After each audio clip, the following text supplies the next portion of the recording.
तलबा व तालिबात, good morning online मदरसा online classes में आपका खैर मक़दम है। जैसा कि आप जानते हैं, गुज़श्ता कई दिनों से आप अपनी क्लास में उर्दू का क्लास में हमारे शामिल हैं। आपके निसाबी किताब का नाम फ़रोज़ा उर्दू हिस्सा 3 है और आज जो आपको उर्दू नज़्म पढ़ना है जिसका उन्वान है दुनिया, इसके शायर हैं नज़ीर अकबर आबादी। जैसा कि आपको पहले बताया जा चुका है कि उर्दू में शायरी में नज़्म किसको कहते हैं, किसी ख़ास मौजू पर मरबूत गुफ्तगू को नज़्म कहा जाता है। और नज़्म की ये पहचान है कि नज़्म का कोई न कोई उन्वान होता है। नज़्म जब शायर लिखता है तो शायर उस उन्वान का पाबंद होता है कि जितनी बातें जितने अशार भी करता है वो उस नज़्म के उन्वान के से मुताल्लिक़ ही करता है, उन्वान से हट के इधर उधर की बात नहीं करता है।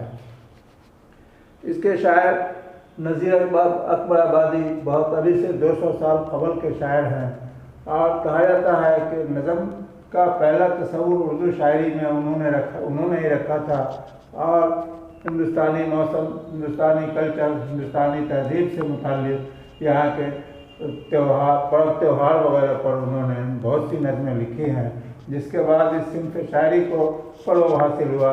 चुनांचे आप देखेंगे कि उर्दू शायरी में उनकी जो नज़में हैं कभी होली पर है, कभी मेला पर है, कभी मुफलिसी पर है, कभी दुर्गा पूजा पर है, कभी ईद पर नज़्म है, कभी बकरीद पर नज़्म है। यहाँ एक नज़्म इसी तरह की उनकी दुनिया है, जिन्होंने इस नज़्म में आमतौर से उन्होंने अपनी शायरी में ज़मीनी सच्चाई को और इंसानी मसाइल को पेश किया है। उसमें जो यहाँ के कल्चर, यहाँ की तहज़ीब से मुताल्लिक़ जो बातें हैं, तकरीबन तमाम मौज़ूआत को उन्होंने अपनी शायरी में समेट के रखा है। यही वजह है कि उनको अवामी शायर कहा गया है, नज़ीर अकबर आबादी को अवामी शायर कहा गया है। तो इसी तरह की नज़मों में से एक नज़्म उनकी दुनिया भी है जो आपके निसाब में शामिल है, जिसको अभी पढ़ना है। इस नज़्म की खुसूसियत यह है कि इसकी ज़बान अभी से थोड़ा मुख्तलिफ है, अभी से 200 साल कबल की ज़बान है। जाहिर सी बात है कि उस वक्त की ज़बान और आज की ज़बान में फ़र्क पैदा होगा ही। तो इसको अगर मतन को बुलंद ख़्वानी के साथ आपको हम बताते हैं और उसको सुनने के बाद आपको पता चलेगा कि ज़बान का फ़र्क किस तरह से है। लेकिन ये अलग बात है कि उसके मफ़हूम को आज भी समझा और बोला जा सकता है। तो फिर ध्यान दीजिए और नज़्म के मतन को सुनिए। शायर कहता है दुनिया जिसका नाम मियाँ ये और तरह की बस्ती है, जो महंगों को भी ये महंगी है और सस्तों को ये सस्ती है। यहाँ हरदम झगड़े उठते हैं, हर आन अदालत बस्ती है, कुछ देर नहीं अंधेर नहीं इंसाफ और अदल परस्ती है। इस हाथ करो उस हाथ मिले या सौदा दस्त बदस्ती है, जो और किसी का मान रखे तो उसको भी अरमान मिले, जो पान खिलावे पान मिले, जो रोटी दे तो नान मिले। नुकसान करे नुकसान मिले, एहसान करे एहसान मिले, जो जैसा जिसके साथ करे फिर वैसा उसको आन मिले। कुछ देर नहीं अंधेर नहीं इंसाफ और अदल परस्ती है, इस हाथ करो उस हाथ मिले या सौदा दस्त बदस्ती है। जो और किसी को नाहक में कोई झूठ बात लगाता है और कोई गरीब और बेचारा हक नाहक में लुट जाता है, वो आप भी लूटा जाता है और लाठी पाठी खाता है। जो जैसा जैसा करता है फिर वैसा वैसा भरता है। कुछ देर नहीं अंधेर नहीं इंसाफ और अदल परस्ती है, इस हाथ करो उस हाथ मिले या सौदा दस्त बदस्ती है। तो बच्चों, ये 7-8 अशार की जो नज़्म है इसको आपने पढ़ा, इसके अंदाज को भी देखा, इसके अल्फाज के इस्तेमाल को भी देखा। इसमें कुछ एक ऐसा भी शेर है जो कई बार तकरार के साथ आया है, जैसे कुछ देर नहीं अंधेर नहीं इंसाफ और अदल परस्ती है, इस हाथ करो उस हाथ मिले या सौदा दस्त बदस्ती है। ये 3 या 4 बार आया है, इसलिए इसको समझते तकरार कहते हैं। तो इस नज़्म को जो आपने पढ़ा और सुना, बहुत सी बातें आपको ये बात समझ में आ गई होगी कि शायर इसमें क्या कहना चाहता है। फिर भी इसको अच्छी तरह समझने के लिए आप कुछ इसमें अल्फाज ऐसे हैं मुश्किल, इसका मानी आपको जानना चाहिए। जैसे हर आन, हर वक्त। अदल के माने होता है इंसाफ, पस्त के माने नीचा कमतर, या के माने यहाँ, दस्त बदस्ती हाथों हाथ, यानी इस हाथ दीजिए कीजिए और उस हाथ पाइए। अदालत कचहरी, जहाँ मुकदमों के फैसले होते हैं, जिसको आजकल कोर्ट भी कहते हैं। मान के माने इज्जत, नान के माने रोटी, आन मिले यानी आकर मिल जाए, नाक में बिला वजह गैर ज़रूरी तौर पर। तो अब देखिए इस नज़्म में कुछ अल्फाज को भी आपने समझा, इसके मतलब को भी सादे अंदाज में समझ लीजिए कि है दुनिया जिसका नाम मियाँ, ये और तरह की बस्ती है। शायद बच्चों से भी और आम लोगों से भी मुखातिब होकर कहता है कि ऐ लोगों, ये दुनिया जो है, जो तुम समझते हो वो ऐसा नहीं है, बल्कि ये हर तरह की बस्ती है।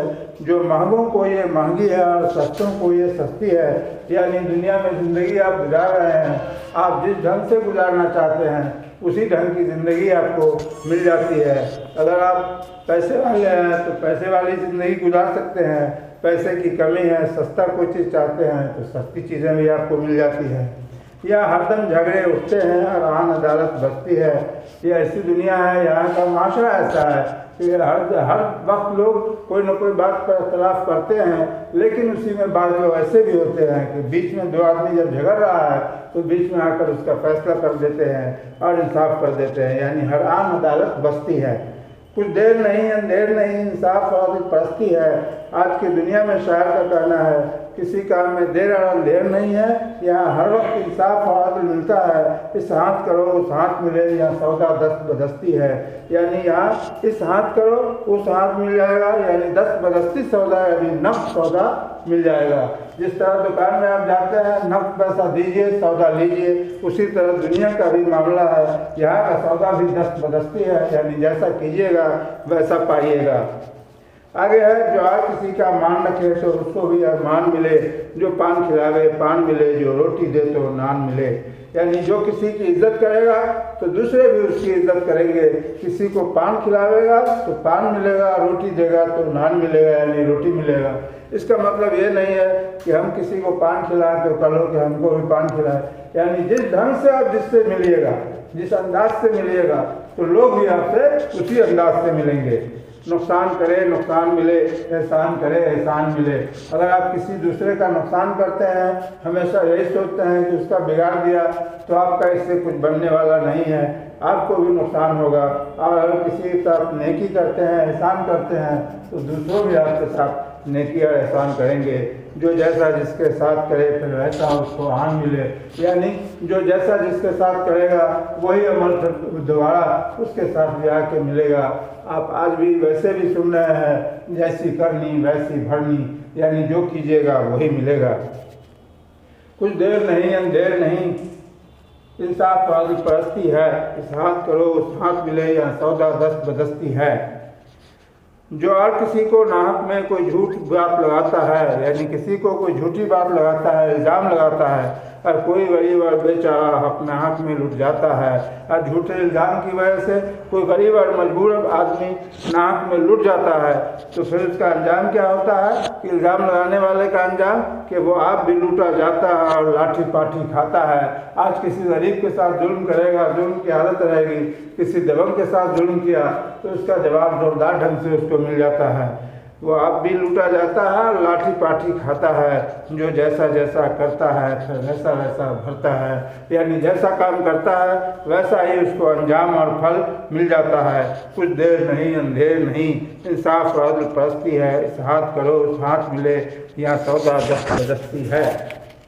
तो बच्चों, आपने इसका मतलब समझा नज़्म दुनिया का, कि दुनिया का निज़ाम जो है बहुत ही इंसाफ के साथ चलता है, और जो जैसा करता है उसको वैसा मिलता है। इसलिए आदमी को अगर यही उसूल है कि सौदा दस्त बदस्ती है, तो हम क्यों नहीं अच्छा काम करें, दूसरों के साथ भलाई करें, ताकि दूसरे भी हमारे साथ भलाई करें, हमारी भी भलाई हो जाए। अब इसको कुछ शायर के बारे में भी समझिए कि यह नज़ीर अकबर आबादी जो है, अभी हमने कहा कि उनको अवामी शायर कहा जाता है, बल्कि उनको उर्दू नज़्म का बाबा आदम भी कहा जाता है। उनका नज़ीर अकबर आबादी का ताल्लुक़ आगरा शहर था, जिसको उस ज़माने में अकबराबाद कहते थे। नज़ीर के ज़माने में शोरा अमीरों, रईसों और शाहों के मिजाज के मुताबिक शायरी कर रहे थे। नज़ीर ने इन शायरों से बिल्कुल अलग हटकर अवाम को अपनी शायरी का मौजू बनाया। उन्होंने अपनी नज़मों का मौजू मेले, ठेले, तेज़ त्यौहार और आम लोगों की सरगर्मियों को बनाया और साथ में ज़बान भी अवाम की इस्तेमाल की। उनके इस अंदाज को उनके हमअसर शोरा ने नापसंद किया और उन्हें घटिया और कमतर शायर कहा। लेकिन नज़ीर अकबर आबादी की अवामी मकबूलियत ने बिलाखिर ये साबित कर दिया कि वो एक अहम और अजीम नज़म गो शायर थे। नज़ीर अकबर आबादी की कई नज़में जैसे दुनिया, आदमी नामा, बंजारा नामा वगैरह आज भी अपनी अहमियत और अफादियत के एतबार से अदब के हर तहलक़े में मारूफ हैं और उनके खालिस हिंदुस्तानी होने में कोई शक नहीं। उनकी शायरी तख़य्युल की परवाज़ नहीं बल्कि हकीकी ज़िंदगी की अक्कासी और तर्जमानी है, जिसको एक आम पढ़ा लिखा भी पढ़ के उनकी नज़मों को समझ सकता है। तो बच्चों, ये बातें जो आपने सुनी और समझी, यही इस नज़्म का खुलासा है। अब इसके हवाले से कुछ सवाल जवाब है। एक सवाल है, किसको उर्दू नज़्म का बाबा आदम कहा जाता है? तो इसका जवाब सीधा सा है कि नज़ीर अकबर आबादी को उर्दू नज़्म का बाबा आदम कहा जाता है। दूसरा सवाल है, नज़ीर अकबर आबादी का ताल्लुक़ किस शहर से था? तो नाम से लगता है अकबराबाद से था, लेकिन उनका ताल्लुक़ की बात सही है, अकबराबाद से था, लेकिन आज की तारीख में शहर अकबराबाद को आगरा कहा जाता है। इसलिए कहा जा सकता है कि नज़ीर अकबर आबादी का ताल्लुक़ मौजूदा आगरा शहर से था। नज़ीर ने किस तरह की शायरी की? उसका सीधा जवाब है, नज़ीर ने अवामी शायरी की, अवामी मौजूआत पर अपनी नज़में लिखी। आदमी नामा क्या है? आदमी नामा एक नज़्म है। अकबराबाद का नया नाम क्या है? इसका जवाब है, अकबराबाद का नया नाम वो क्या है? आगरा है। बच्चों, आगरा के नाम को आप सब लोग जानते होंगे। आगरे में ताजमहल है, इसलिए तमाम लोग ताजमहल की वजह से आगरे के नाम को आज भी जानते हैं और आगरा शहर को दुनिया में उसी ताजमहल के नाम से जाना जाता है, जो ताजमहल दुनिया का 7वां अजूबा है। अब आइए कुछ मारूजी सवालात को देखते हैं। नज़ीर अकबर आबादी किस तरह के शायर थे? कसीदा गो, गज़ल गो, हिजो गो और नज़्म गो। इसका जवाब है, ये नज़्म के शायर थे, इसलिए दाल नज़्म गो इसका जवाब होगा। शहर आगरा का पुराना नाम क्या था? मलियाबाद, अकबराबाद, इलाहाबाद, आगराबाद। तो इसका पुराना नाम अकबराबाद था। इसका जवाब बे सही है। आदमी नामा क्या है? कसीदा, मरसिया, गज़ल, नज़म। ये नज़्म है, दाल इसका जवाब है। जो औरों का मान रखता है उसे क्या मिलता है? अपमान, अरमान, इनाम, इज्जत। इसका जवाब बे अरमान है। कहाँ हरदम झगड़े होते हैं और हर आन अदालत बसती है? समुंदर में, आसमान में, दुनिया में, जंगल में। इसका जवाब है दुनिया में। अब एक अहम चीज़ आपको आज है जिसको समझना है, उसको हम बताते हैं अभी। क़बल इसके के वाहिद जमा को कुछ बताया जाए। इस अहम चीज़ को समझ लीजिए कि मुज़ाफ़ मुज़ाफ़ इलैह क्या होता है और अलामत इज़ाफ़त किसको कहते हैं। मुज़ाफ़ ये इस्म की एक किस्म है। मुज़ाफ़ मुज़ाफ़ इलैह में छोटे जुमले और फ़िक्रों में ऐसा होता है कि एक इस्म का ताल्लुक़ दूसरे इस्म से जोड़ा जाता है। जैसे यहाँ पर मिसाल देखिए, खुदा के फरिश्ते, यानी खुदा से फरिश्ते को जोड़ा गया। फरिश्ते भी इस्म है, खुदा भी इस्म है, और ये लफ्ज़ के जो है यही जोड़ता है, इसलिए इसी को हम अलामत इज़ाफ़त कहेंगे। का, की, के, ये 3 हरूफ ऐसे हैं जो अलामत इज़ाफ़त कहलाते हैं। जहाँ भी किसी इस्म के साथ ये आते हैं तो उसको ये एक दूसरे से जोड़ देते हैं। जैसे खुदा के फरिश्ते, तो फरिश्ते को खुदा से जोड़ा गया है, के अलामत इज़ाफ़त है, फरिश्ते मुज़ाफ़ हैं, खुदा मुज़ाफ़ इलैह है। इसी तरह सरमद का घर, यानी सरमद का ताल्लुक़ घर से जोड़ा गया है, तो का अलामत इज़ाफ़त है, घर मुज़ाफ़ है, सरमद मुज़ाफ़ इलैह है। इसी तरह मील का पत्थर, पत्थर का ताल्लुक मील से जोड़ा गया है। मील मुदाफ इलैह है, का अलामत इजाफत है और पत्थर मुदाफ है। उनका हाथी, उन एक ज़मीर है जो इस्म के बदले में आया है। उनका हाथी है मतलब हाथी की मिल्कियत उनके साथ है, ताल्लुक जुड़ा हुआ है, इसलिए हाथी मुदाफ, उन मुदाफ इलैह और का अलामत इजाफत है। उनके घोड़े, तो यहाँ पर उन मुदाफ इलैह के अलामत इजाफत और घोड़े मुदाफ। अम्मी की बातें, ये बातें मुदाफ, अम्मी मुदाफ इलैह की अलामत इजाफत। तो बच्चों आपने देखा ये मुदाफ मुदाफ इलैह के जो छोटे छोटे फ़िक्रे होते हैं, इसमें अलामत इजाफत का भी है, के भी है, की भी है, के भी है, और इसके साथ जो इस्म आया है वही मुदाफ और मुदाफ इलैह है। तो आप इसको समझ गए होंगे कि मुदाफ मुदाफ इलैह किसको कहते हैं। आगे सवाल है कि ज़ैल के अल्फाज की ज़िद लिखिए। इसको आप हम बोल देते हैं, आप अपने कापी में लिख दीजिएगा। दुनिया की ज़िद आखरत, मांगा की ज़िद सस्ता, बस्ती का वीराना, जंगल, पस्त का आला या बाला, हक का नाहक, गरीब का अमीर। मुनज़्ज़ल अल्फाज में ना या बे लगाकर नए अल्फाज बनाइए, जैसे हक में ना हक, गैरत बेगैरत, जायज़ ना जायज़, मुराद ना मुराद, इंतहा बे इंतहा, हिसाब बे हिसाब, शर्म बे शर्म, वाकिफ़ ना वाकिफ़, अक्ल ना अक्ल, समझ ना समझ। इसमें एक बात समझना है बच्चों कि हर जगह ना नहीं लगेगा या हर जगह बे नहीं लगेगा। ये अल्फाज के साख्त पर है या कसरत इस्तेमाल पर है। जैसे हक है, आपने नाहक सुना होगा, बेहक नहीं सुना होगा। गैरत है, बेगैरत सुना होगा, ना गैरत नहीं सुना होगा। जायज़ के साथ ना जायज़ ना लगेगा, बे नहीं लगेगा, बेजायज़ नहीं होगा। मुराद में ना मुराद होगा, बेमुराद नहीं होगा। इंतहा में बे इंतहा होगा, ना इंतहा नहीं होगा।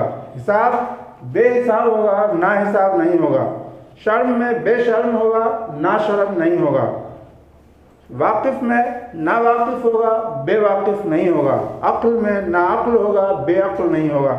समझ में ना समझ होगा, बेसमझ नहीं होगा।